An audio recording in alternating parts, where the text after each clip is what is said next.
Hello, my name is Nicole Solis, and today I'll be introducing my dissertation topic, informally titled James Madison, a Spiritual Biography. My goal is to move beyond the political figure we know as the father of the Constitution and uncover the spiritual and intellectual foundations that guided his civic vision.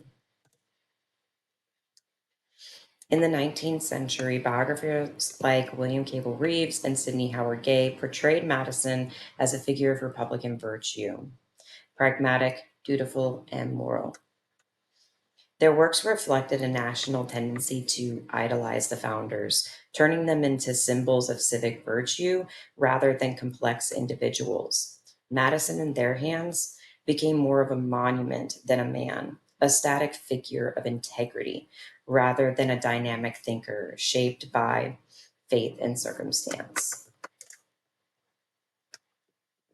As biography entered the 20th century, historians such as Gaylord Hunt focused primarily on Madison's political career, particularly his role in the Constitutional Convention. This period is often called the Silent Years, and we would see historians move away from the cradle to grave narratives towards structural studies of politics and institutions. Individuals like Madison were treated as rational architects, not as emotional or spiritual beings. Even Irving Brandt, whose six-volume biography remains one of the most exhaustive studies of Madison, tended to flatten his character, emphasizing intellect and rationalism while leaving his inner world largely untouched.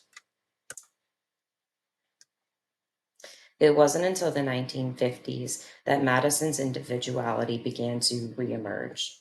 Adrian Coach reframed Madison through his relationship with Thomas Jefferson, exploring how their philosophical collaboration shaped political thought. Soon after, Ralph Ketchum further humanized Madison, linking him to the religious atmosphere of the 18th century. Yet, even Ketchum, like the others who followed him, concluded that Madison moved away from his spiritual roots towards a faith in reason and enlightenment ideals. His Madison was devout in youth, philosophical in maturity, and secular in legacy. No biographer has fully resolved what I like to call the Madisonian conundrum, which is a seeming shift from religious fervor to enlightened reason. But perhaps this is just a false dichotomy. Madison's dedication to religious liberty and his constitutional vision both stem from a moral foundation grounded in Christian ethics. His commitment to conscience, equality, and freedom of worship reflects a synthesis of Christian virtue and enlightened reason. Historians often highlight his rational mind, but overlook the quiet conviction that guided it, his faith. Madison's privacy was deliberate. What he held most sacred, his spiritual beliefs, he kept close to his heart, not for public display, but for personal guidance.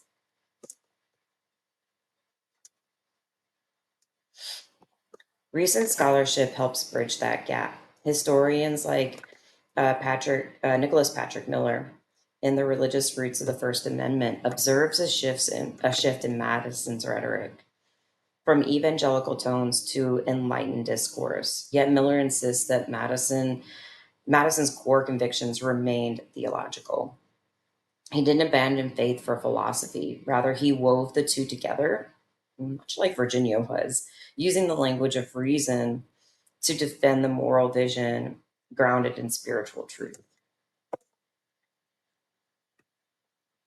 Similarly, Daniel Roeber in establishing disestablishment shows that the federal government continued to support religion through various means in the early republic. Roeber also notes that Madison's arguments for religious freedom often mirrored those of Baptist ministers who resisted state interference in matters of conscience.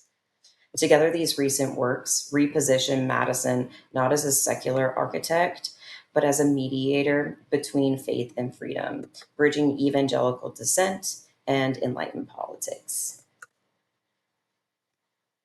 In conclusion, historians today are beginning to separate the founders from the myth of the secular Enlightenment. Instead, they are finding men like Madison to be more closely aligned with the Christian moral philosophy of their day. This integration of faith and reason offers a richer understanding of the principles underlying the American founding.